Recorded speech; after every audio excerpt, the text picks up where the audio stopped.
ধৈর্য ধরুন, শান্ত হন, বলুন কম, শুনুন বেশি।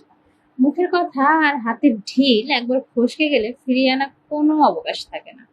তাই বলার আগে 10 বার ভাবুন, সময় নিন, অপেক্ষা করুন। নিজেকে এক নম্বরে রেখে তারপর বাকিদের ভালোবাসুন। যে যেতে চায় তাকে ভালো মনে যেতে দিন, মনের সঙ্গে বোঝাপড়া করুন।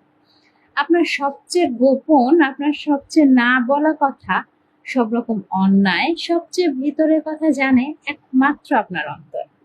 তার কাছে অনেস্ট কনফেশন করুন। আপনাকে সবচেয়ে বেশি যদি কেউ বুঝতে পারে, সে হলো আপনার মন।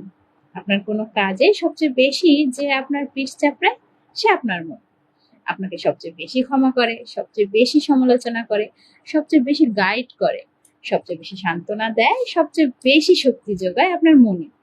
মনকে প্রিয় বন্ধু বানিয়ে নিন, তার যত্ন করুন। দেখবেন অনেক দ্বিধা, দ্বন্দ্ব, কষ্ট, যন্ত্রণা, লড়াই, কান্না, ভয় নিমিষেই জয় করতে পারছে। জীবনের যাত্রাটা অবশ্যই কঠিন, কিন্তু অসম্ভব নয়। কলমে পার্বতী মোদক, কণ্ঠে আমি প্রিয়াঙ্কা। ধন্যবাদ।